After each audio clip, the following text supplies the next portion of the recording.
तुम्हाला मी खूप शिकू शकत नाही, काही सांगू शकत नाही, कारण तुमच्याकडे खूप अनुभव आहे. म्हणून बोलणारा मी नाहीच आहे.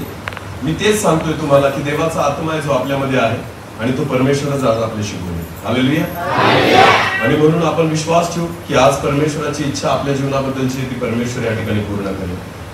वेळेत आपण देवाचं वचन संपू. आपण प्रार्थना करू आणि देवाच्या वचनाकडे जाऊ. सर्वशक्तिमान आमच्या जिवंत देवा, मी तुला धन्यवाद देतो, स्तुती करतो, कारण हा समय तुझ्याकडून आहे. मी प्रार्थना करतो देवापा, आज तू बोल, आम्ही ऐकत आहोत. जे सर्व तुझे दास, सेवक, आगेवान, वडील या ठिकाणी आहेत परमेश्वर, एक जबाबदारी तू आम्हा प्रत्येकाला दिलेली आहे परमेश्वर. आणि म्हणून प्रभू, तुझी इच्छा आम्ही जाणून घ्यावी, कारण ज्या ख्रिस्ताची सेवा आम्ही करत आहोत त्याच्या इच्छेप्रमाणे आम्ही त्याची सेवा करावी. यासाठी प्रभू आज तुझ्या वचनाद्वारे तू आज आमच्याशी बोल. येणारं वचन आज आम्हा प्रत्येकाच्या जीवनासाठी आशीर्वादाचं कारण होऊ दे परमेश्वरा. तू बोल, आम्ही ऐकत आहोत. मी घटावं, तूच वाढावं आणि तुलाच महिमा मिळावी असं होते. पवित्र आत्म्याने मला व ऐकणाऱ्या प्रत्येकाला नियंत्रित कर. धन्यवाद. प्रार्थना येशू प्रभू तुझ्या पवित्र आणि गोड नावाने मागितली. माईक बदलू का? आवाज करतो साधा जरी असेल.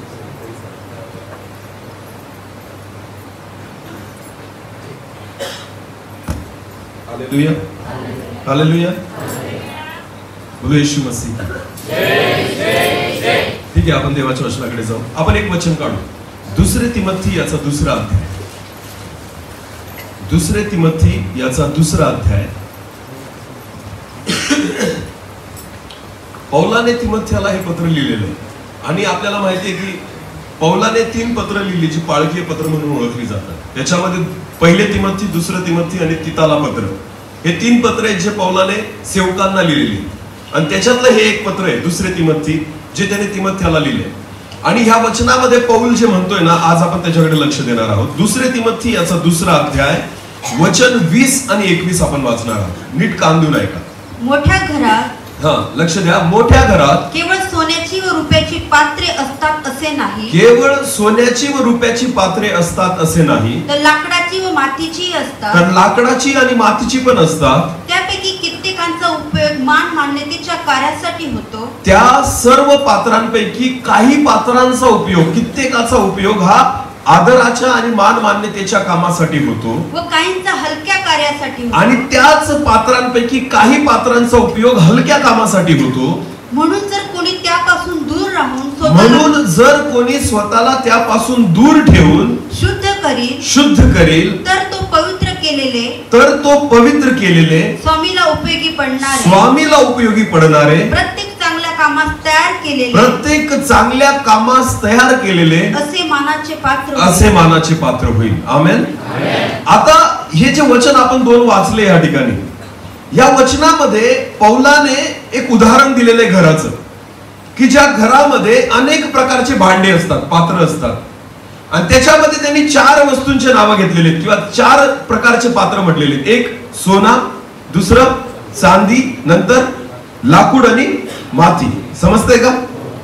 या ठिकाणी पौल जे शिकवतोय ना, तो हे सांगतोय की प्रत्येक घरामध्ये, काही घरांमध्ये सोन्याचे पण पात्र असतात, भांडे असतात, चांदीचे पण भांडे असतात, लाकडाचे पण असतात किंवा मातीचे पण असतात. आता या ठिकाणी पौल त्या भांड्यांच्या किमतीविषयी नाही शिकवते, तर त्या भांड्यांच्या आदराविषयी शिकवते. समजतंय का? भांड्यांना किंमत त्यांच्या धातूवरून मिळते. जर आपल्याला विचारलं की सोनं, चांदी, माती आणि लाकूड याच्यापैकी सगळ्यात मौल्यवान कोणती वस्तू आहे, सगळ्यात किमती वस्तू कोणती आहे? सोनं. आणि सगळ्यात कमी किमती कोणती आहे? माती. नीट लक्ष द्या. सोनं, चांदी, लाकूड आणि माती याच्यामध्ये सगळ्यात किमती वस्तू जी आहे ना, ती सोनं आहे. आणि सगळ्यात कमी किमतीची जी आहे ती माती आहे. किंमत आपल्याला बरोबर माहिती आहे, पण बायबल आपल्याला या ठिकाणी त्या भांड्यांच्या किमतीविषयी नाही, आदराविषयी शिकवत आहे. हालेलुया. ज्या वेळेस विषय आदराचा येतो ना, तेव्हा किंमत काहीच कामाची राहत नाही. समजतंय का? आता मी तुम्हाला एक उदाहरण देतो, मला उत्तर द्या फक्त. या चर्च मध्ये आपण बसलेलो आहोत, उत्तर द्यायचं बरोबर. या चर्च मध्ये ह्या क्षणाला सगळ्यात किमती ज्याची किंमत जास्त आहे अशी वस्तू कोणती? किंमत बरं का, पैशाने. बघा सगळीकडे चारही दिशांना बघा, काय वाटतं उत्तर द्या. या चर्च मध्ये आता तुमच्या नजरेस पडणारी सगळ्यात मौल्यवान वस्तू कोणती, जिच्यासाठी जास्त पैसे मोजले गेले? हा, कोण कोण बोललं? हा, किती काय असेल? कीबोर्ड. काय किंमत असेल याची अंदाजी? किती? 1 लाखाच्या आसपास धरू आपण. किती? 1 लाखाच्या खाली किंवा 1 लाखापेक्षा वर दुसरी वस्तू आहे का इथं चर्च मध्ये? आहे का दुसरी वस्तू 1 लाखाच्या वर? एक स्पीकर 25,000चा असेल, 50,000 असेल. पण सगळ्यात महाग वस्तू कोणती दिसते आपल्याला? कीबोर्ड. बरोबर आहे ना? लक्ष द्या, ही झाली या वस्तूची किंमत. बोला, ही झाली वस्तूची. चर्च मध्ये सगळ्यात किमती वस्तू कोणती आहे आजच्या घडीला? कीबोर्ड. बोला, कोणती आहे? आता दुसरा प्रश्न आहे, ह्या चर्च मध्ये सगळ्यात आदराची वस्तू कोणती आत्ताच्या घडीला? आदर, ज्याला आपण मान देतो, सगळ्यात आदर करणारी किंवा सगळ्यात मानाची गोष्ट कोणती, ज्याला आपण रिस्पेक्ट देतो, आदर देतो? वस्तू. वस्तू जी दिसते इथं, वस्तू एक कोणती? बरोबर, लहान पोरग म्हटलं, जोराने म्हटलं. कोणती आहे? नीट लक्ष द्या. ही वस्तू सगळ्यात जास्त किमती आहे आणि ही वस्तू सगळ्यात जास्त आदरणीय आहे. हालेलुया. याची किंमत काय? 1 लाख. याची किंमत काय? किती? 1000 पण नाहीये. ही 1 लाखाची वस्तू आहे, ही 1000ची सुद्धा नाहीये. पण याच्यापेक्षा जास्त मोठा आदर कोणाचा आहे? बोला, कोणाचा आहे? नीट लक्ष द्या. हेच आत्मिक जीवनाच्या बाबतीमध्ये आहे. तुम्ही श्रीमंत असाल, तुम्ही ज्ञानी असाल, तुम्ही पदावर असाल, तुमच्याकडे प्रतिष्ठा असेल, ही तुमची किंमत झाली. पण ज्या वेळेस तुमच्यामध्ये देवाचं वचन असतं ना, त्यावेळेस तुम्हाला आदर मिळतो. हालेलुया. बायबलचा आदर का जास्त आहे? कारण याच्यामध्ये देवाचं वचन आहे. आमेन. हे पुस्तक फक्त 250-300 रुपयाला भेटतं. पण तुम्हाला माहितीये आजच्या घडीला ह्या मंदिरामध्ये सगळ्यात जास्त महत्वाचं किंवा आदरणीय जे असेल हे देवाचं वचन आहे. आमेन. किमतीवरून नाही, त्याच्यामध्ये असलेल्या वचनांमुळे त्याचा आदर त्या ठिकाणी होतो. हालेलुया. परमेश्वर म्हणतो, देवाच्या घरामध्ये काही सोन्याचे पात्र असतील, काही चांदीचे असतील, लाकडाचे असतील, मातीचे असतील, पण तुम्ही असे पात्र तयार व्हा की जेणेकरून परमेश्वर आदराच्या कामाला तुमचा उपयोग करेल. हालेलुया. पैशामुळे तुम्हाला किंमत मिळते, तुमच्या नोकरीमुळे तुम्हाला किंमत मिळते, तुमच्याकडे असलेल्या घरामुळे तुम्हाला किंमत मिळते. आदर मिळत? बोला, आदर मिळत नाही. येशू ख्रिस्ताकडे स्वतःचं घर नव्हतं, येशू ख्रिस्ताची स्वतःची प्रॉपर्टी नव्हती, येशू ख्रिस्ताकडे स्वतःचा मोठा बंगला नव्हता, त्याला किंमत कदाचित नव्हती, पण त्याचा आदर सगळ्यात मोठा होता. हालेलुया. ज्या वेळेस येशू ख्रिस्त एखाद्या गावामध्ये जायचा ना, हजारोंची पब्लिक जमायची. का? त्याचे कपडे पाहायला नाही, त्याच्याकडे किती पैसा आहे ते पाहायला नाही, पण येशू ख्रिस्तामध्ये जे देवाचं वचन होतं आणि जो देवाचा आत्मा होता ना, त्याच्यामुळे लोक त्याला आदर करायचे. हालेलुया. शास्त्री असो, परुषी असो, जकातदार असो, श्रीमंत असो, गरीब असो, प्रत्येक व्यक्ती प्रभू येशू ख्रिस्ताचा आदर करायचा. का? कारण त्याच्या ठाई देवाचं वचन आणि देवाचा आत्मा होता. आमेन.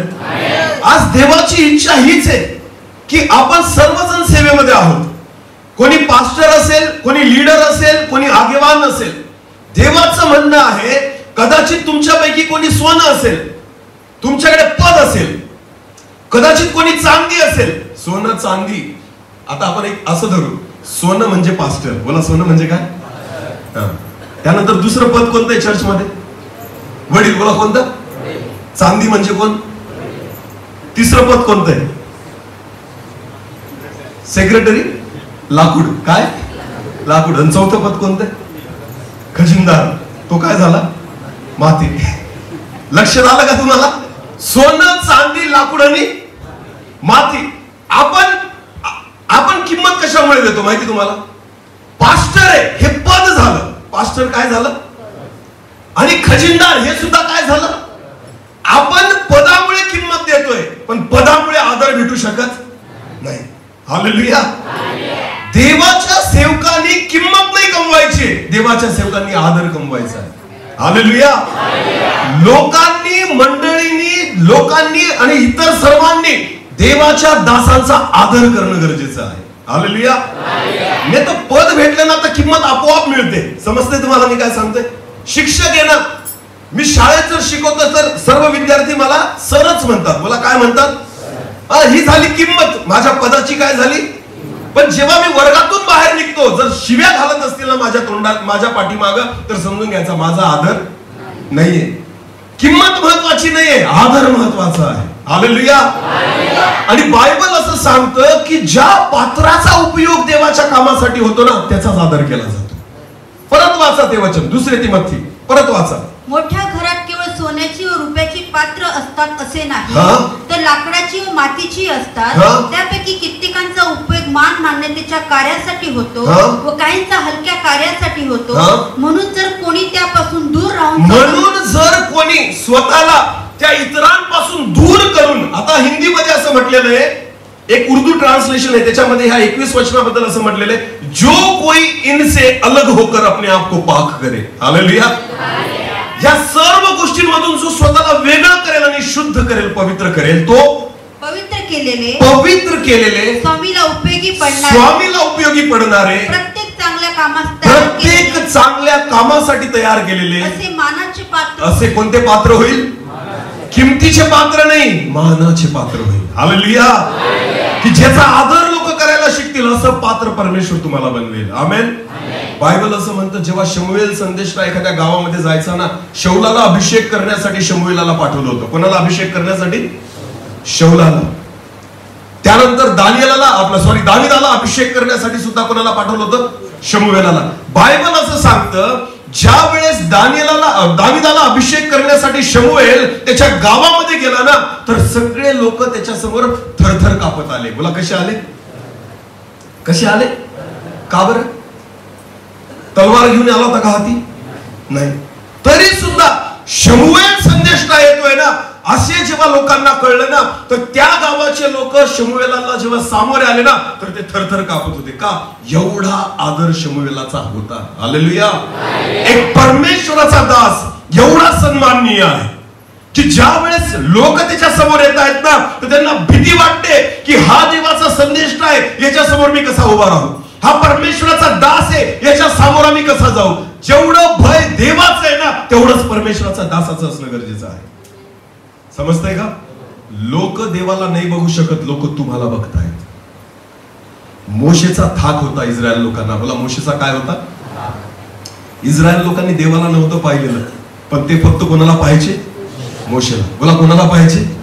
मोशेला. आणि तुम्हाला माहिती, सगळ्या गोष्टी देव मोशेद्वारे, एकचदा देव त्यांच्याशी डायरेक्ट बोलला होता सिनाय पर्वतावर इस्रायल लोकांशी. थरथर कापत होता सिनाय पर्वत जेव्हा देव बोलत होता. इस्रायल लोक बोलले मोशेला, हे मोशे, देवाला सांग आमच्याशी नको बोलू, तू त्याचं ऐक आणि तू आमच्याशी बोल. आमेन. नेहमी मोशे परमेश्वराच्या वतीने इस्रायल लोकांशी बोलायचा आणि इस्रायल लोक मोशेला ओळखायचे. धाक होता मोशेचा. बोला, काय होता? आज एक आदरयुक्त भीती देवाच्या सेवकाची असली पाहिजे. हे तेव्हाच होईल जेव्हा तुम्ही इतरांपेक्षा स्वतःला वेगळं करून, स्वतःला शुद्ध करून स्वामीला उपयोगी असे पात्र बनाल. आमेन. आणि ही देवाची इच्छा आहे. आज एका व्यक्तीबद्दल आपण बघू, ज्याच्याबद्दल मी बोललोय ना, या मोशेचे काही गोष्टी अद्भुत आहेत. एक वचन वाचा. चला, निर्गमचं पुस्तक काढा. निर्गम याचा 40वा अध्याय. निर्गम याचा 40वा अध्याय, वचन 1 पासून पुढे वाचा. निर्गम 40 वचन 1 पासून पुढे. परमेश्वर मोशेला म्हणाला. आता नीट लक्ष द्या. देव कोणाला बोलला? मोशेला म्हणाला. परमेश्वर मोशेला म्हणाला, पहिल्या महिन्याच्या प्रतिपदे दर्शन मंडपाचा निवास मंडप उभा कर, त्यामध्ये साक्षपटाचा कोश ठेव आणि तो अंतरपटाने झाक, मेज आत नेऊन त्यावरील सामान व्यवस्थित ठेव आणि दीपवृक्ष आत नेऊन त्याचे दिवे लाव. साक्षपटाच्या कोशापुढे सोन्याची धूपवेदी ठेव आणि निवास मंडपाचा दाराचा पडदा लाव. दर्शन मंडपाच्या निवास मंडपाच्या दारापुढे होमवेदी ठेव. दर्शन मंडप आणि वेदी यांच्या दरम्यान गंगा ठेवून त्यात पाणी भर. सभोवती अंगण कर व त्याच्या फाटकास पडदा लाव. अभिषेकाचे तेल घेऊन निवास मंडपाला आणि त्यातल्या सगळ्या वस्तूंना अभिषेक कर. आता नीट लक्ष द्या. परमेश्वर कोणाशी बोलतोय? मोशेशी. बोला, कोणाशी बोलतोय? नीट लक्ष द्या. परमेश्वर अहरोनाशी बोलला नाही, परमेश्वर यहोशुआशी बोलला नाही, परमेश्वर इस्रायल लोकांशी बोलला नाही, परमेश्वर कोणाशी बोलला? मोशे. आणि काय म्हणतोय परमेश्वर? निवास मंडप उभा करण्यापासून त्याचे सगळे साहित्य कुठे ठेवायचे या सगळ्या गोष्टींचा अधिकार देवाने कोणाला दिला होता? मोशेला. आता नीट लक्ष द्या. परमेश्वर त्याला म्हणतो की ह्या सगळ्या वस्तूंना अभिषेकाच्या तेलाने काय कर? अभिषेक कर. नीट लक्ष द्या. अभिषेक करण्याचा अधिकार कोणाला भेटलाय? मोशेला. बोला कोणाला भेटलाय? आता पुढे वाचा. हा. व त्याचे सर्व सामान पवित्र कर म्हणजे तो पवित्र होईल. होमवेदी व तिचे सर्व सामान यांना अभिषेक करून पवित्र कर म्हणजे वेदी परम पवित्र होईल. गंगाळ व त्याची बैठक यांना अभिषेक करून गंगाळ पवित्र कर. अहरोन आणि त्याचे मुलगे यांना दर्शन मंडपाच्या दाराजवळ नेऊन आंघोळ घाल. अहरोनाला पवित्र वस्त्रे घाल व त्याला अभिषेक करून पवित्र कर. आता मला एक कळत नाहीये, अभिषेक करण्याचं काम याजकाचं आहे, पवित्र करण्याचं काम याजकाचं आहे, पण परमेश्वर मोशेला सांगतो की तू सगळ्या वस्तूंना अभिषेक कर. एवढंच नाही, जो अहरोन याजक आहे ना, त्या याजकाला सुद्धा अभिषेक करण्याचं काम कोणी केलं? बोला कोणी केलं?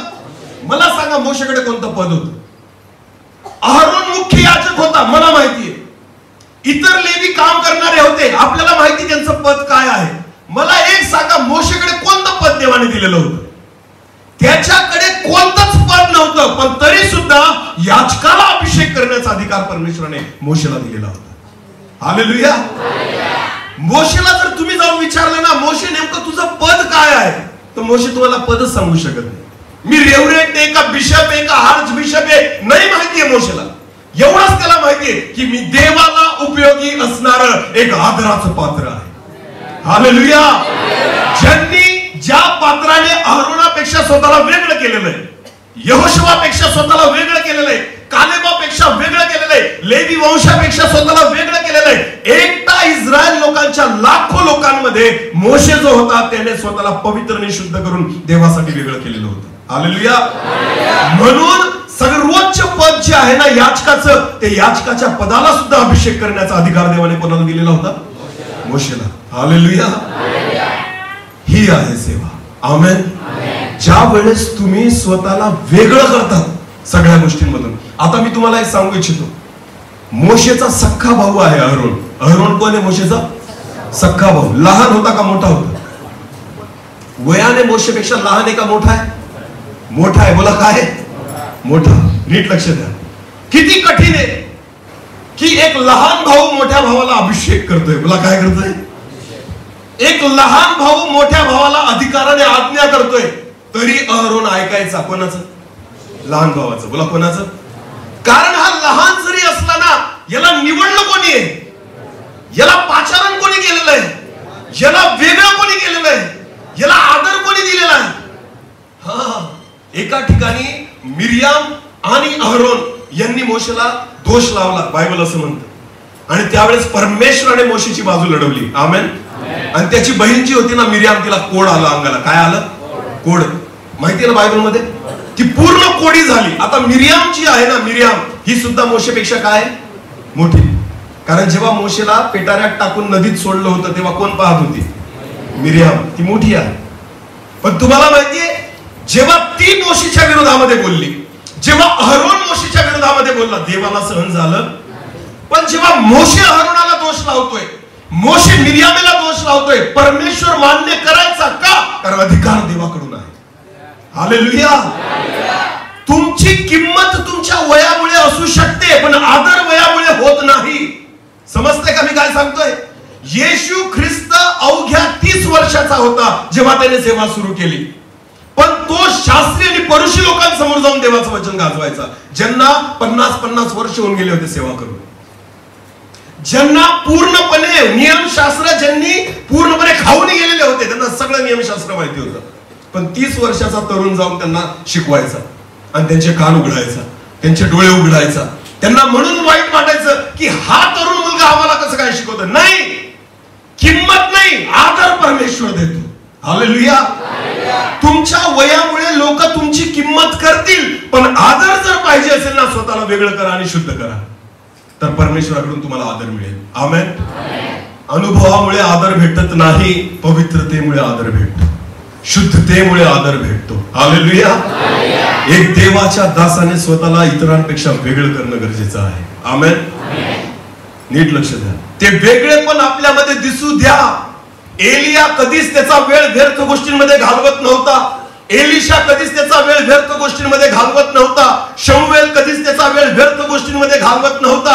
ते नेहमी रिकाम्या वेळी देवाच्या उपस्थितीमध्ये बसायचे. आमेन.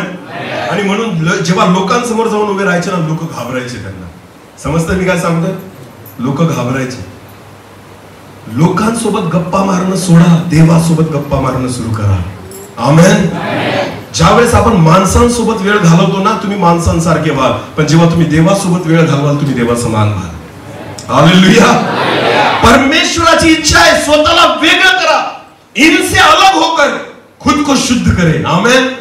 जेव्हा तुम्ही इतरांपेक्षा स्वतःला वेगळं कराल आणि स्वतःला पवित्र कराल, मानाचं पात्र व्हाल. बोला, कसं पात्र व्हाल? हा मोशे इतका अद्भुत आहे ना, की ज्याचं पाचारण देवाने केलेलं होतं ना, त्याच्याकडे एक पण पद नाही, त्याला पदाची गरज सुद्धा नाहीये. बोला, त्याला परत पदाची गरज सुद्धा. अहरोन काय होता? याजक. बोला, काय होता?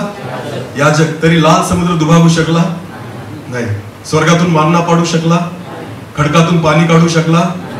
आणि मोशेकडे कोणतं पद होतं? कोणतं पद होतं? त्याला विचारलं तर त्याला पण नाही माहिती कोणतं पद होतं.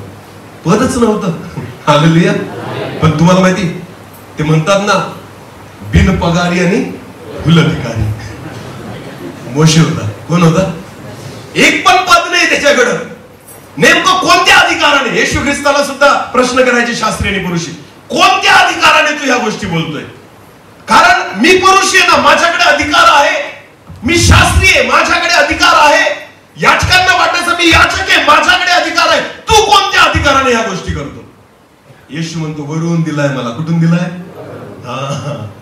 जिथं तुम्ही नाही पोहोचू शकत तिथून मी घेऊन आलोय. आमेन. ज्याला वरून अधिकार भेटतो ना, त्याचा अधिकार सगळीकडे चालतो. आमेन. हा. आणि नुसती किंमत नाही भेटत, आदर भेटतो. बोला, काय भेटतो? स्वामीला उपयोगी असे मानाचे पात्र. आमेन. समजते का मी काय सांगतोय? किमतीसाठी झटू नका. जगात तो आदर जो देवाकडून आहे ना, तो प्राप्त करण्यासाठी झटा. मी तुम्हाला सांगतोय, ज्यावेळेस लोक तुमच्या समोर येतील ना, त्यावेळेस ते थरथर कापायला लागतील. का? कारण तो आदर परमेश्वराकडून येतो. आमेन. एलियाच्या ठाई होता, एलिशाच्या ठाई होता. जेवढे संदेष्टे तुम्हाला बायबल देवाच्या वचनामध्ये आढळतील ना, त्या सगळ्या संदेष्ट्यांच्या ठाई तोच आदर तुम्हाला पाहायला मिळेल. समजतंय का? हा. किंमत नाही, आदर पाहिजे. आणि म्हणून आपल्याला दुसऱ्या तिमोथी 2:20-21 मध्ये जो पौल आहे ना, तो ह्याच गोष्टी तिमोथ्याला सांगतो की एका घरामध्ये सोनं, चांदी आणि लाकूड आणि माती सगळे पात्र असतात, पण जे पात्र स्वतःला वेगळं करतं, याच्यातला काही पात्रांचा उपयोग मानमान्यतेच्या पात्रांसाठी होतो, काहींचा हलक्या कामासाठी होतो. पण तुम्ही स्वतःला वेगळं करा की जेणेकरून तुमचा उपयोग जो कोणी, मग ते सोन्याचं पात्र असेल त्याचाही होईल आणि मातीचं असेल त्याचाही होईल. जो कोणी. आमेन. तुम्ही शिकलेला असाल तरी देव आदर देऊ शकतो, तरी उपयोगी करू शकतो.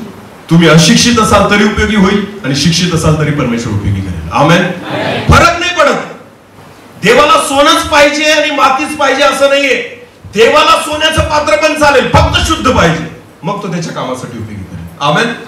देवाला मातीचं पात्र पण चालेल, फक्त त्याने स्वतःला शुद्ध केलं पाहिजे, त्याचा उपयोग परमेश्वर करेल. देव तुमची किंमत बघून तुम्हाला निवडत नाही, योग्यता बघून निवडतो. मला काय बघून निवडतो? पहिला शिष्य येशू ख्रिस्ताने कोणाला निवडलं? पहिला शिष्य कोणता निवडला गेला? लूक ऋषिवर्तमान याचा 5वा अध्याय वचन 8 ते 10 वाचा. लूक 5.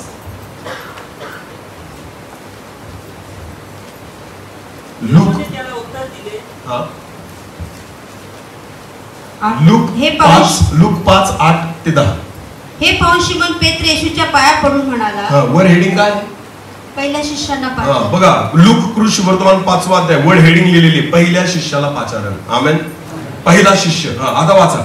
हे पाहून शिमोन पेत्र येशूच्या पाया पडून म्हणाला. जेव्हा शिमोन पेत्राने चमत्कार पाहिला आणि तो येशूच्या पाया पडून म्हणाला, प्रभूजी माझ्यापासून जा. हे प्रभू माझ्यापासून जा, कारण मी पापी मनुष्य आहे. मी पापी मनुष्य आहे. कारण त्यांनी धरलेल्या माशांचा घोळका पाहून तो व त्याच्याबरोबर असलेले सर्वजण विस्मित झाले होते. तसेच शिमोनाचे भागीदार जबदीचे मुलगे याकूब व योहान हेही विस्मित झाले होते. तेव्हा येशू शिमोनाला म्हणाला, येशू शिमोनाला म्हणाला, भिऊ नकोस, येथून पुढे तू माणसे धरणार होशील. शिमोना, येथून पुढे तू माणसे धरणारा होशील.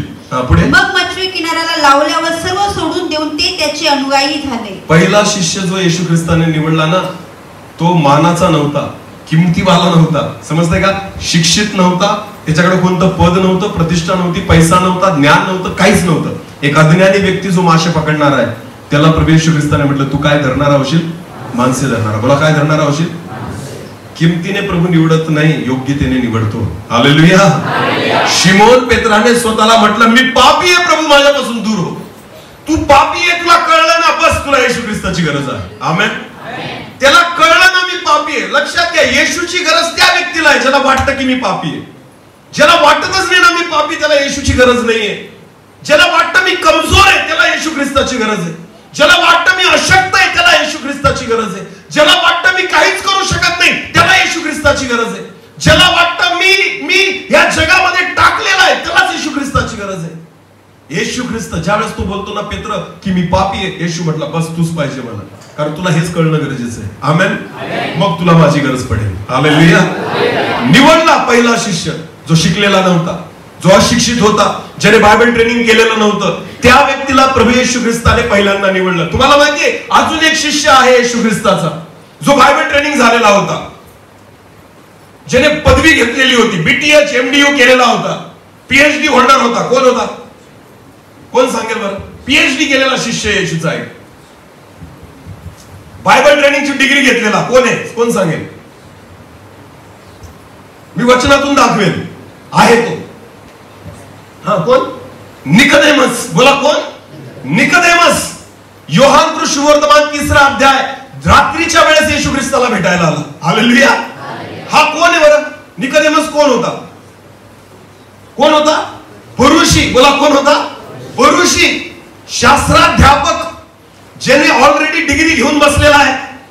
तुम्हाला माहिती आहे, हा येशू ख्रिस्ताचा एक शिष्य होता, पण उघड नव्हता. कसा नव्हता? उघड नव्हता. बाकी 12 शिष्य येशूच्या सोबत चालायचे. निकोदेमस लपून लपून येशूला भेटायचं. पहिल्यांदा येशूला केव्हा भेटायला आला? केव्हा? रात्री. बोला, केव्हा? हा, उघड नाही, लपून येशूच्या मागे चालायचं. येशू ख्रिस्त मेला आणि त्याचं शरीर वरून काढलं ना, त्यावेळेस 2 व्यक्ती होते, त्याच्यात एक निकोदेमस होता, त्याचं शरीर कबरेमध्ये ठेवण्यासाठी. समजतंय तुम्हाला? हा त्याचा गुप्त शिष्य होता. बायबल ट्रेनिंग झालेला आहे, सगळं नियमशास्त्र ज्याला माहितीये, PhD होल्डर आहे निकोदेमस. पण तुम्हाला माहितीये येशूच्या मागे नाही चालू शकला. येशूच्या मागे कोण चालत होते? जे बेरोजगार आहेत, जे अशिक्षित आहेत, ज्यांना वचनाचं काहीच माहिती नाही. कळतंय का तुम्हाला? त्यांना येशू म्हणतो, पेत्रा, मी तुला काय धरणारा करेन? निकोदेमसला का नाही म्हटला प्रभू की तुला मी माणसे धरणारा करेन? कारण उघड रीतीने तू येशूला स्वीकारतच नाहीये ना. तू पूर्ण वेळ तुझा येशू ख्रिस्ताला देत नाहीये. तुला वाटतच नाही की मला येशूची गरज आहे. तुला वाटतच नाही की मी येशू सोबत असावं. पेत्राला वाटायचं प्रभू माझ्या सोबत असावं आणि मी त्याच्या सोबत असावं. म्हणून घरदार सोडून पेत्र कोणाच्या मागे गेला? येशूच्या मागे. लक्षात घ्या, प्रभू त्याचा उपयोग करतो ज्याला वाटतं की मी नेहमी येशू सोबत असावं. देवाच्या दासांनो, पद, डिग्री ही आपल्याला आदर मिळवून देऊ शकत नाही. देवाच्या उपस्थितीमध्ये बसणंच तुम्हाला आदर मिळवून देईल. हालेलुया. पेत्र जे बोलायचा, ज्यावेळेस प्रेषितांच्या कृत्यामध्ये आपण वाचतो, जेव्हा पेत्राने पहिला संदेश दिला ना, यहुदी लोक म्हणायचे याला हे ज्ञान कुठून आलं? निकोदेमसच्या बाबतीत असं कोणी म्हटलं का? अरे बोला, म्हटलं का? बायबल मध्ये कुठे लिहिलेलं आहे का? पण पेत्राच्या बाबतीत का म्हटलं गेलं की याला हे ज्ञान कुठून आलं? कारण त्यांना माहिती होतं याने काही शिक्षण घेतलेलं नाहीये, याला काहीच नियमशास्त्र माहिती नाही. मग हा कसं काय इतक्या रीतीने बोलू शकतो? याचं एकच कारण होतं, 3.5 वर्ष तो कोणासोबत राहिला? कोणासोबत राहिला? 4 वर्ष बायबल ट्रेनिंग करून उपयोग नाही. 4 वर्ष येशू सोबत बसा, तो तुम्हाला सगळं शिकून देईल. हालेलुया. मी बायबल ट्रेनिंगच्या विरोधात नाहीये, लक्षात घ्या.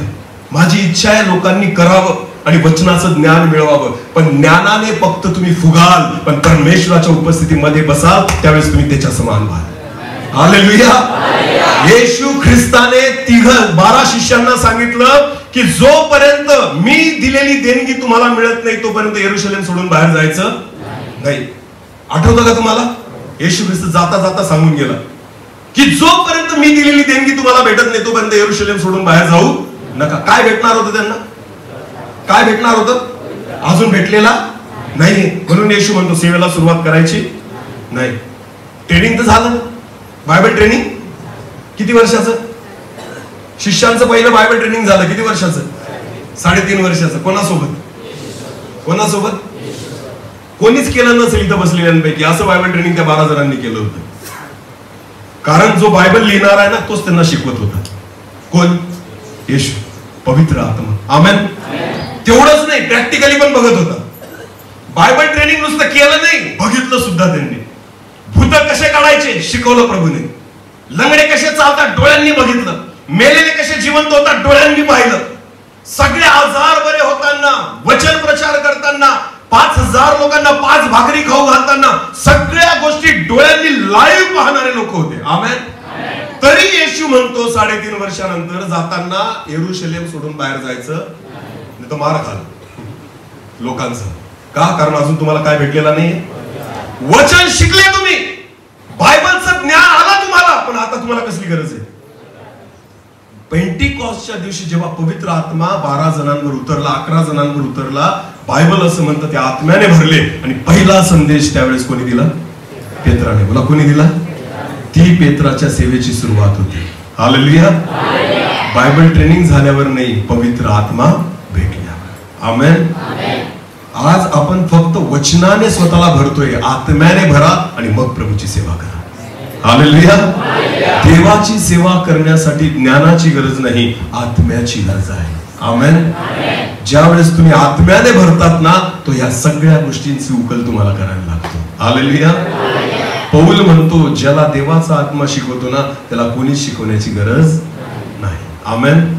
सगळ्यात उत्तम शिक्षक कोण आहे? पवित्र आत्मा. बोला, कोण आहे? उत्पत्ती पासून प्रगटीकरण कोणी लिहिलेलं आहे? पवित्र आत्म्याने. बोला, कोणी लिहिलंय? माणसं वेगवेगळे आहेत पण त्यांना चालवणारा कोण आहे? मग पवित्र आत्म्याने जी बायबल लिहिलेलं आहे ना ते बायबल तुम्हाला तोच शिकवू शकतो. बाकी जगामध्ये कोणी शिकवू शकत नाही. हालेलुया. निकोदेमस येशू जवळ आला आणि म्हणतो, हे प्रभू तू वरून आलेला शिक्षक आहे. आमेन. आणि मग तू कुठला आहे? मी खालचाच आहे. निकोदेमस स्वतःबद्दल बोलतो, मी इथलचा शिक्षक आहे, मी इथलचा गुरु आहे, पण तू देवाकडून आलेला शिक्षक आहेस. आमेन.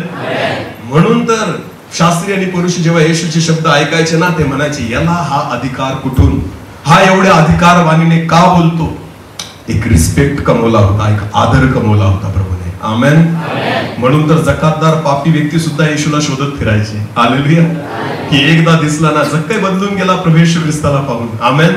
व्यभिचारी स्त्रीला पण वाटलं की मी येशूचे पाय आपल्या अश्रूने धुवावे. याला म्हणतात रिस्पेक्ट, याला म्हणतात आदर. समजताय का मी काय सांगतो ते? लक्षात घ्या. आदर कमवा सेवेमध्ये, रिस्पेक्ट कमवा आणि तो त्यालाच मिळतो ज्याने स्वतःला वेगळं केलेलं इतरांपेक्षा. आमेन.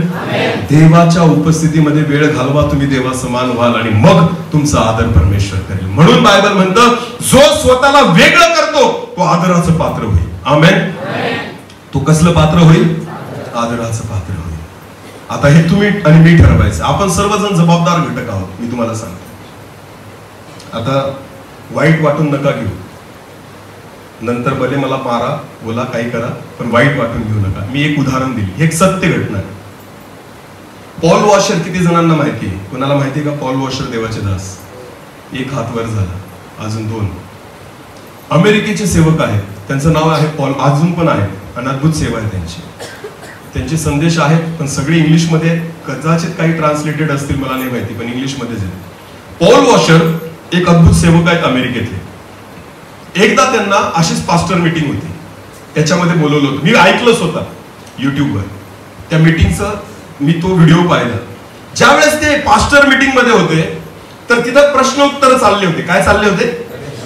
मग एका सेवकांनी प्रश्न विचारला पॉल वॉशरला की चर्चसाठी, मंडळीसाठी सगळ्यात धोकेदायक काय आहे? काय विचारला प्रश्न पास्टरनी पॉल वॉशरला? चर्चसाठी किंवा मंडळीसाठी सगळ्यात धोकेदायक काय आहे? काय वाटतं बरं मला? तुम्ही उत्तर द्या. काय वाटतं चर्चसाठी सगळ्यात धोकेदायक काय? काहीतरी उत्तर द्या. मंडळी आहे ना ही देवाची, हिच्यासाठी सगळ्यात धोकेदायक काय आहे? हा? त्यांनी काय उत्तर दिलं माहिती का? जेव्हा त्यांना विचारलं ना चर्च साठी सगळ्यात धोकेदायक काय आहे, तर त्यांनी उत्तर दिलं पास्टर. काय उत्तर दिलं? जे पास्टर प्रार्थनेत नाही ते चर्च साठी काय धोका आहे. जो पास्टर वचनात नाही तो चर्च साठी काय, जो पास्टर देवाच्या आत्म्याने चालत नाही तो चर्च साठी काय धोका आहे. लक्षात घ्या. पद मंडळीला चालवू शकत नाही, देवाचा आत्मा मंडळीला चालवतो. आमेन. मला पास्टर ही पदवी भेटली आहे म्हणून मी मंडळी चालवू शकत नाही, पण मला देवाचा आत्मा भेटलाय म्हणून मी मंडळी चालवू शकतो. हालेलुया. तो प्रत्येक सेवक जो आत्मिक नाहीये तो मंडळीसाठी धोका आहे. तो प्रत्येक सेवक जो गुडघ्यावर बसत नाही तो मंडळीसाठी धोका आहे. तो प्रत्येक सेवक जो वचनामध्ये नाहीये तो मंडळीसाठी धोका आहे. तो प्रत्येक सेवक जो प्रार्थना करत नाही तो मंडळीसाठी धोका आहे. तो प्रत्येक सेवक जो आत्म्याने चालत नाही तो मंडळीसाठी काय. कदाचित हे ऐकणं बऱ्याच जणांना जड जाईल, पण ही सत्यता आहे. ही काय आहे? सत्यता आहे. अमेरिकेमध्ये असं शिकवणं म्हणजे मार खाण्याचे दंगली आहे. पण तुम्हाला माहिती, जो दास आत्म्याने चालतो ना त्याला त्याची पर्वा. जेव्हा पॉल वॉशरने हे उत्तर दिलं ना त्या सगळ्यांची तोंड अशी उतरून गेली. आणि ही सत्यता आहे. जर एक सेवक मी आहे आणि मी प्रार्थना नाही करत ना, तुम्ही स्वतःच जाऊ द्या, तुम्ही मंडळीला धोका आहात. जर मी स्वतःला सेवक म्हणतो मी बायबल वाचत नाही ना तर तुम्ही मंडळीसाठी धोका आहात. मी स्वतःला सेवक म्हणतो मी जर उपवास आणि प्रार्थना करत नाही ना तुम्ही मंडळीसाठी धोका आहात. जर मी स्वतःला सेवक म्हणतो आणि मी आत्म्याने चालत नाही ना तर तुम्ही सगळ्यात मोठा धोका आहात मंडळीसाठी. कारण मंडळी तुमच्यावर विश्वास ठेवून चालते, मंडळी तुमच्याकडे बघून चालते, मंडळीचा भरोसा तुमच्यावर आहे की आमचा ड्रायव्हर आम्हाला बरोबर नेईल. समजते का? बसमध्ये जेव्हा आपण बसतो ना आपल्याला माहिती नसतं ड्रायव्हर कोण आहे, तरी आपला भरोसा असतो हा मला बरोबर घेऊन जाईल. म्हणून त्यांची चेकिंग केली जाते. रेल्वे माहिती तुम्हाला? रेल्वे ड्रायव्हर जे असतात ना, रेल्वे चालवणारा इंजिन ड्रायव्हर जो असतो ना, प्रत्येक वेळेस रेल्वे चालवण्याच्या अगोदर त्यांची टेस्ट केली जाते की तो दारू प्यायलेला आहे का, एखादी नशा केलेली आहे का, त्याची झोप व्यवस्थित झालेली आहे का, हे सगळं चेक केल्यानंतरच त्याला रेल्वेत जाण्याची परवानगी भेटते. का? कारण त्याच्या मागे अनेक लोकांचा जीव असतो. समजते तुम्हाला? जर समजा हा पिलेला असेल, नशा केलेला असेल ना, हा तर मरेल पण दुसऱ्यांना पण घेऊन जाईल. पायलट जो असतो ना विमानाचा त्याची पण सगळी चेकिंग केली जाते आणि त्याच्यानंतरच त्याला विमान दिलं जातं चालवायला. मी म्हणतो गाडी चालवण्यापेक्षा, रेल्वे चालवण्यापेक्षा आणि विमान चालवण्यापेक्षा मंडळी चालवणं त्याच्यापेक्षा मोठं आहे. हालेलुया.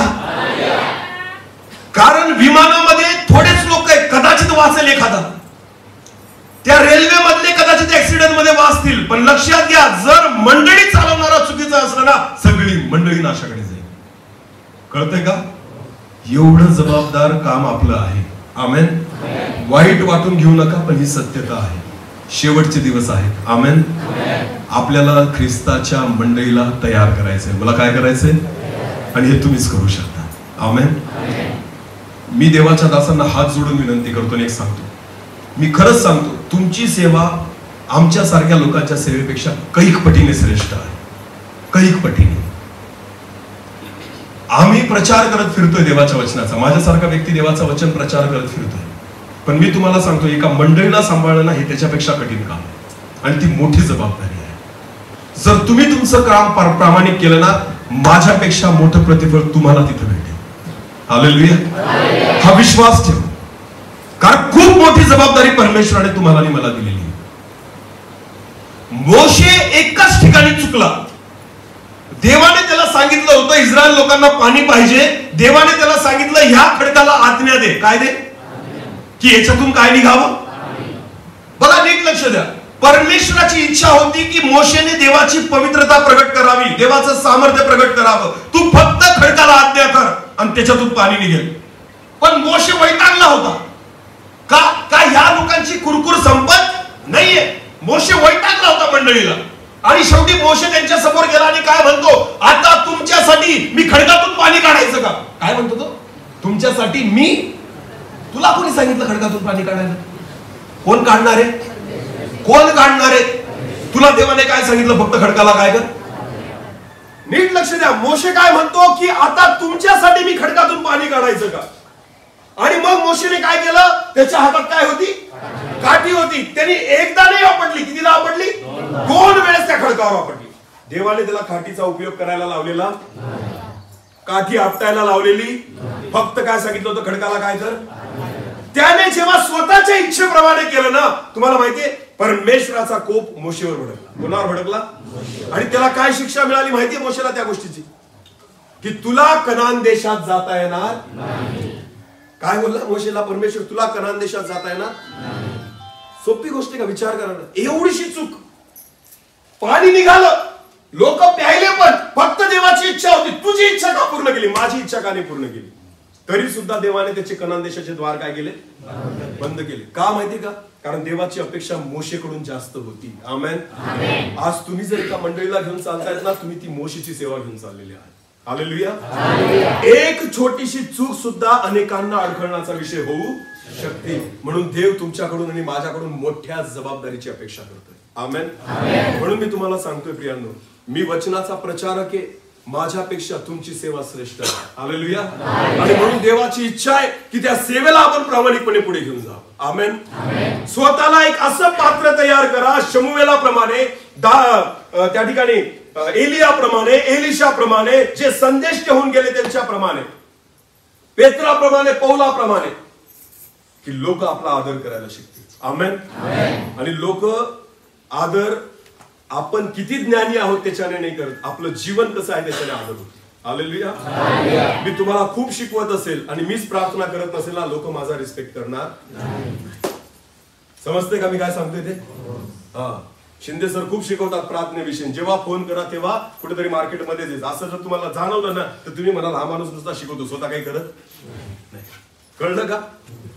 देवाच्या दासांना फोन केल्यानंतर कधीतरी असं ऐकायला येऊ द्या की पास्टर प्रार्थनेला बसले. कुठं बसलेत? हा, तर सर गेलेत शेतात, सर गेलेत नोकरीवर, सर गेले मार्केटमध्ये, सर गेले इकडे कामाला. प्रार्थना कधी करतो हा माणूस? माझ्याबद्दल बोलतोय मी. किमान लोकांना कधीतरी ऐकायला येऊ द्या की हा व्यक्ती काय करतोय, प्रार्थना करतोय. मला काय करतोय? व्यर्थ वेळ वाया घालू नका. जगासाठी असेल, आपल्यासाठी व्यर्थ वेळ नाहीच आहे. आमेन. आता दिवसच नाही राहिले नाही, तेवढा वेळच नाही राहिलेला की आपण व्यर्थ गोष्टींमध्ये वेळ घालवावा. हालेलुया. लक्षात घ्या, जेव्हा तुम्ही स्वतःला ह्या सगळ्या पात्रांपेक्षा वेगळं कराल ना, मग तुम्ही मातीचं पात्र असाल तरी तुमचा आदर सर्वात जास्त होईल. हालेलुया. तुमच्या नजरेत, जगाच्या नजरेत तुमची किंमत माती असेल, माती समजत असतील लोक तुम्हाला, पण मी तुम्हाला सांगतो, जर तुम्ही वेगळं केलं ना, स्वतःला शुद्ध करा, पवित्र करा, सोन्यापेक्षा अधिक किंमत तुम्हाला भेटेल. हालेलुया. मला कशापेक्षा अधिक किंमत भेटेल? सोन्यापेक्षा. कारण कामाने तुमची किंमत ठरणार आहे. आमेन. तुमच्या ज्ञानाने ठरणार, पैशा अडक्याने ठरणार, तुमच्या घरादाराने ठरणार, तुमच्या प्रॉपर्टीने ठरणार नाहीये. हालेलुया.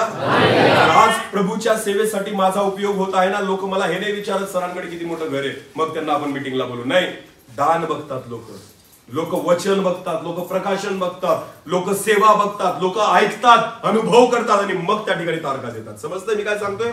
माझ्या नोकरीमुळे मला बोलवलं जात, मी शिक्षक आहे म्हणून मला उभं करत, मी ज्ञानी आहे म्हणून माझा उपयोग होत. मला माहितीये ना, जगातलं ज्ञान कचरा आहे माझ्या दृष्टिकोनातून आणि देवाच्या दृष्टिकोनातून.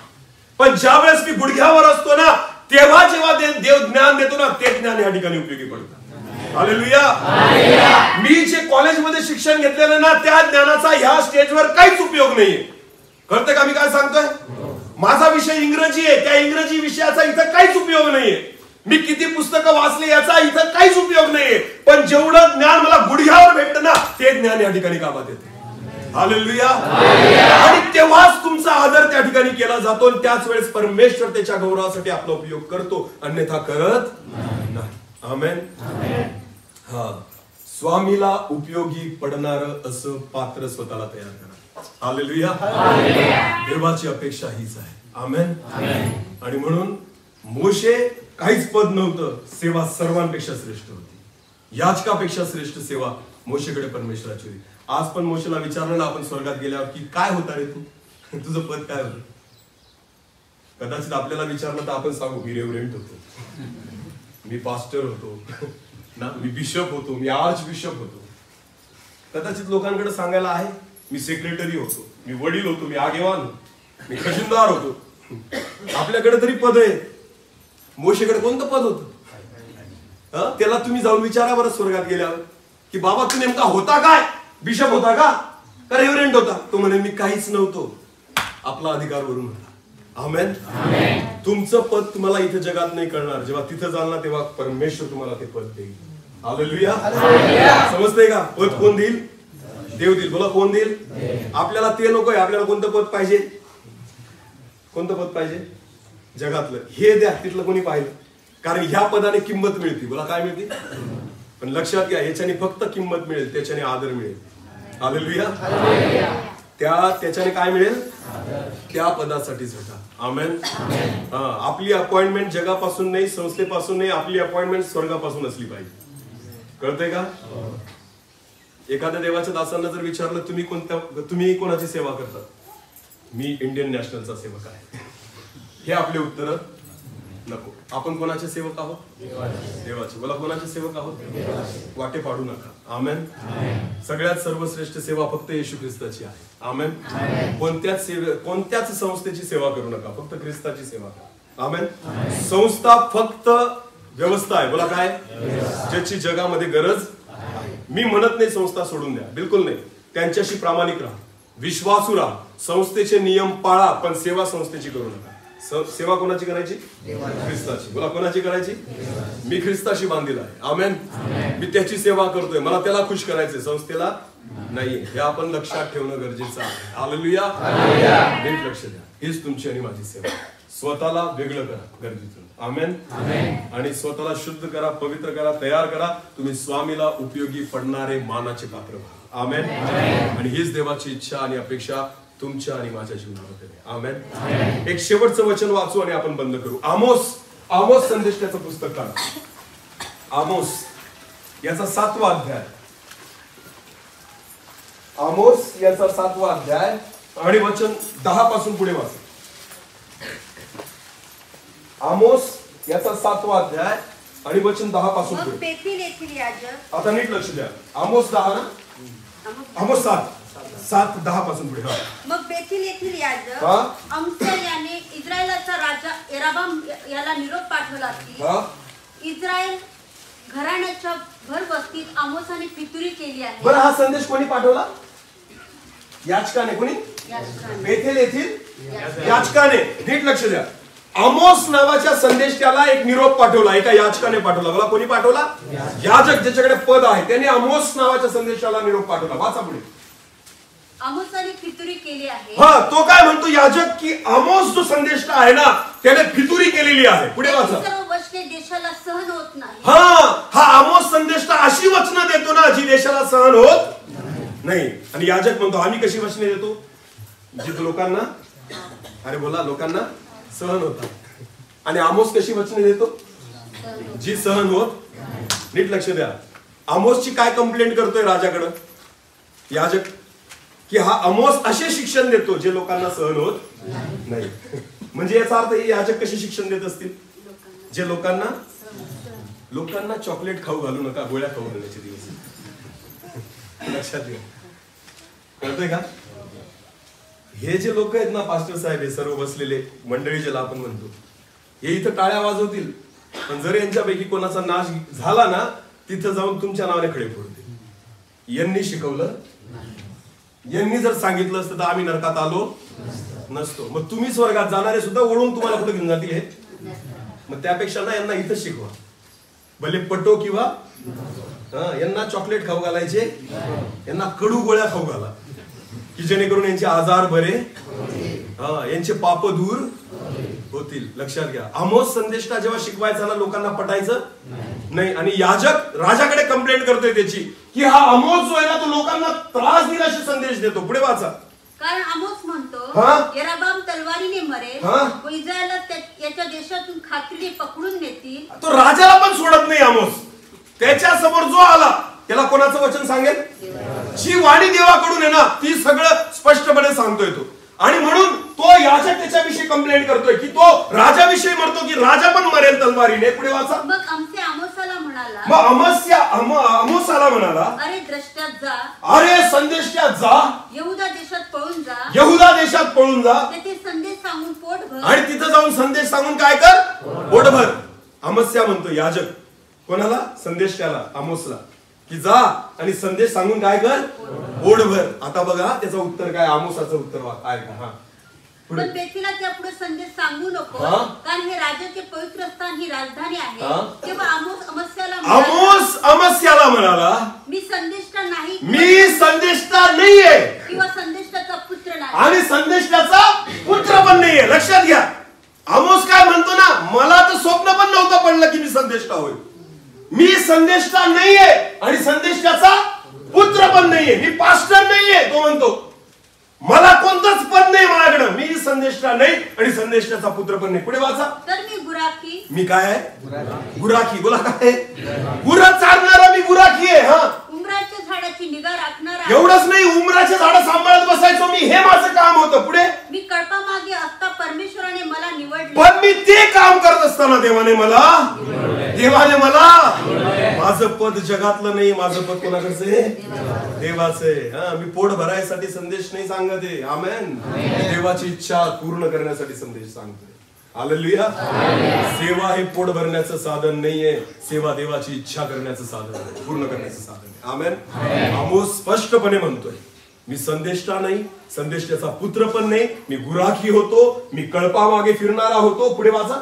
परमेश्वर मला म्हणाला, जा माझे लोक इस्रायलांना संदेश सांग. हा, हे देवाने मला पाठवलंय की तुम्हाला मी संदेश सांगावा. आमेन. हे ते पात्र आहे जे मातीचं होतं, ज्याला किंमत नव्हती. किंमत कोणी दिली? देवाने. बोला, कोणी दिली? गुराखी होता ना. आमोस काय होता? गुराखी होता. शिकलेला सवरलेला नाहीये. उमराचे झाड सांभाळायचा. पण ज्याला किंमत देव देतो ना, त्याचं मातीचं सोनं करून टाकतो देव. काय करतो? मातीचं. आणि त्याला आदर भेटायला लागतो. हालेलुया. कळते का मी काय सांगतोय ते? याला म्हणतात सेवा, जी देवाकडून असली पाहिजे. आमेन. आपले लेबल आपणच लावायचे नाही. आजकाल मी मोठ्या मोठ्या प्रचारकांना पाहतोय ना, स्वतःच्या नावासमोर लावतात ते भविष्य वक्ता. काय लावतात? प्रॉफेट. त्याच्यानंतर अजून काय? अपोस्टल. अपोस्टल म्हणजे काय? प्रेषित. बोला, अपोस्टल म्हणजे काय? खूप चांगल्या चांगल्या सेवकांच्या पुढे नावाला पाहतो मी. अपोस्टल म्हणजे प्रेषित. तुम्हाला माहिती प्रेषित सेवा काय? जो नवीन मंडळांची स्थापना करतो ना, तो प्रेषित असतो. जो विधर्मी लोकांमध्ये जाऊन प्रचार करतो तो प्रेषित असतो. जो स्वतःचा जीव मुठीत घेऊन जातो तो कोण असतो? पेत्राबद्दल वाचा, तो प्रेषित होता. पौलाबद्दल वाचा, तो प्रेषित होता. योहान, याकोब, फिलिप, अंद्रिया जे होते ना, यांच्याबद्दल वाचा बायबलमध्ये, हे प्रेषित होते. तुमची सेवा आणि यांच्या सेवेमध्ये जर काही पण तुम्हाला वाटत असेल ना की यांच्यासारखी माझी सेवा असेल, तर स्वतःला प्रेषित म्हणा. एसी रूम मध्ये बसणारे प्रेषित होऊ शकत नाही. हालेलुया. पौलाला यरुशलेमेला जायचं होतं. बोला, कुठे जायचं होतं? यरुशलेमेला. आता पौल काय म्हणतो माहिती का शिष्यांना? की मला देवाचा आत्मा सांगते की मला कुठे जायचंय आणि संकट माझी काय पाहताय? बोला, संकट माझी काय पाहताय? कोण म्हणतो असा? पौल. आजकालच्या सेवकांना तारीख द्या, ते पहिले विचारतील परमिशन घेतली का? पोलीस बंदोबस्त आहे? हॉटेलमध्ये व्यवस्था केली का? आम्हाला हे चालत नाही, आम्हाला ते चालत नाही, आम्ही अशा ठिकाणी येत नाही. मला सांगा, स्वतःला प्रेषित म्हणूच नका. कारण पौल काय म्हणतो? माझी वाट कोण बघते? संकट. बोला, कोण बघते?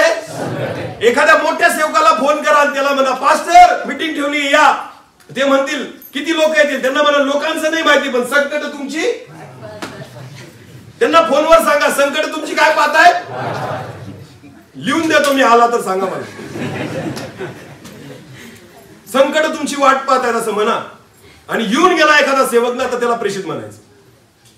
हालेलुया. आज आम्ही ज्या भागात सेवा करतोय ना, पुणे विस्तारामध्ये, जीव मुठीत घेऊन जावं लागतं दरवेळेस. दर महिन्याला जुलैच ब्रदर असतात आमच्यासोबत. मागच्या वेळेस आम्ही रात्रीचे गेलो, रात्री मीटिंग केली, पहाटे तिथून 4 वाजता 5 वाजता लगेच रिटर्न निघालो. का? शोधतायत ते पकडायला आम्हाला की हे सापडावे आणि यांना आम्ही धरावं. पण तरी जातोय ना. आम्हाला माहितीये केल्याशिवाय होणार. जेवढं मोठं स्टेज मला भेटतं ना, तेवढी छोट्या मंडळीत सुद्धा आम्ही सेवा करतोय. लक्षात घ्या, जीव हातात घेऊन फिरतोय.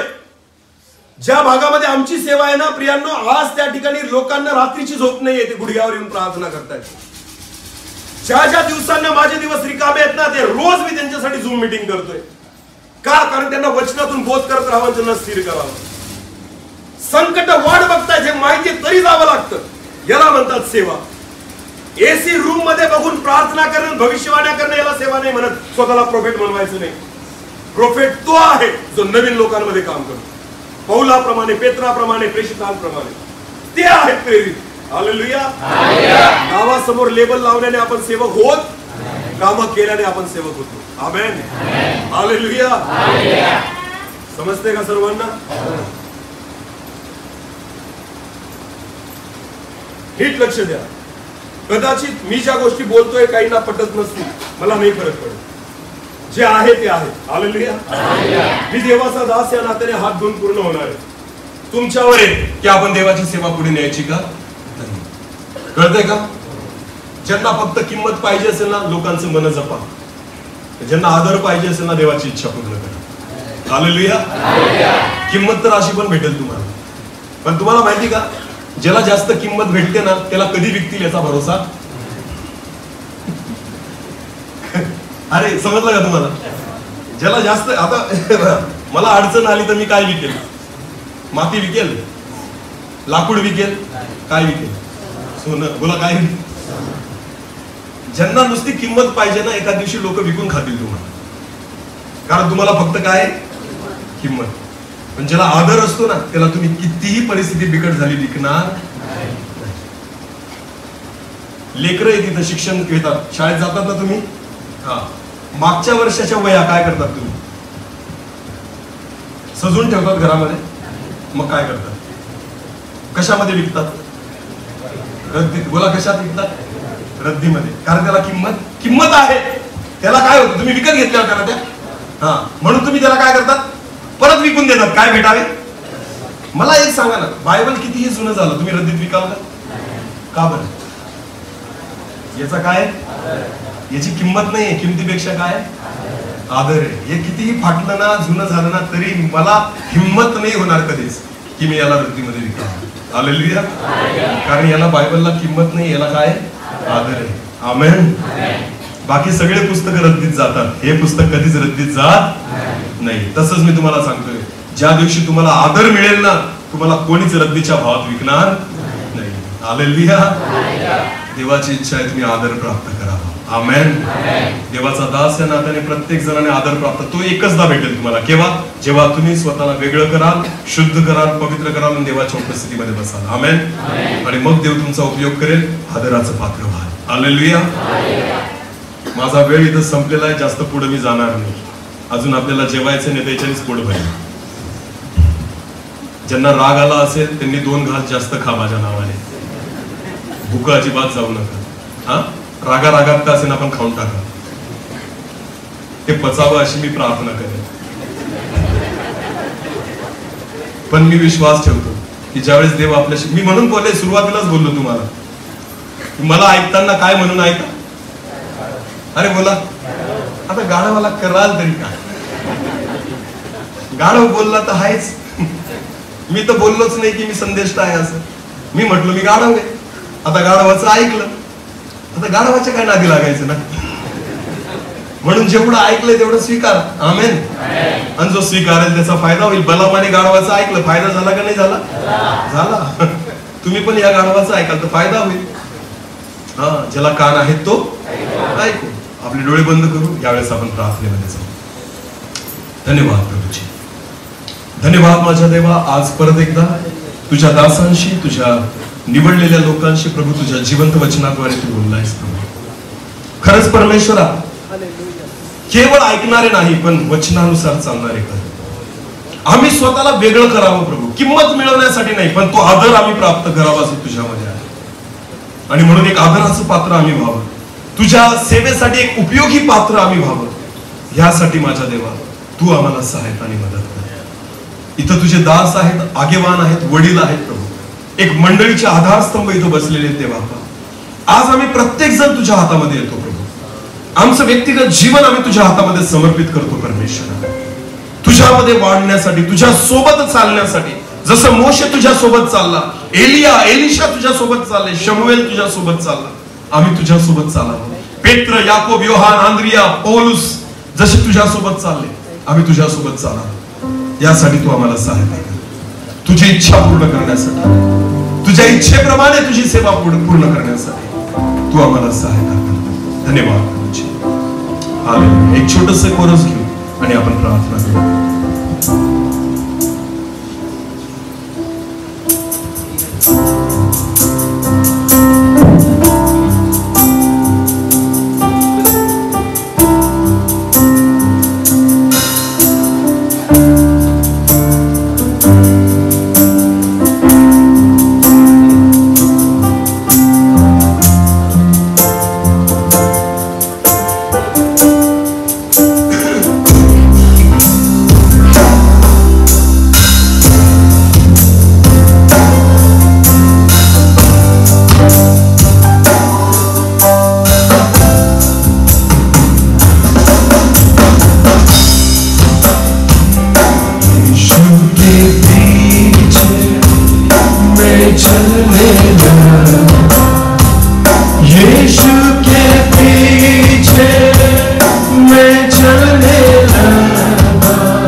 त्याने आत्मत्याग करावा आणि आपला वधस्तंभ घेऊन मला अनुसरावे.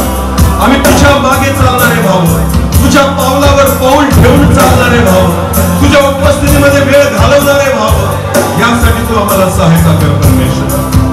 आम्ही आमचे भाव धीराने धावून पूर्ण करावी यासाठी कृपा दे बाबा. जे तुझे दास, जे वडील, जे आगेवान, जे मंडळीचे आधारस्तंभ या ठिकाणी बसलेले परमेश्वरा, या शेवटच्या दिवसांमध्ये तुझ्या सेवेला आम्ही तुझ्या इच्छेप्रमाणे पुढे घेऊन जावं यासाठी आम्हा प्रत्येकाला पवित्र आत्म्याने चालण्यासाठी तू कृपा आणि अनुग्रह दे परमेश्वरा.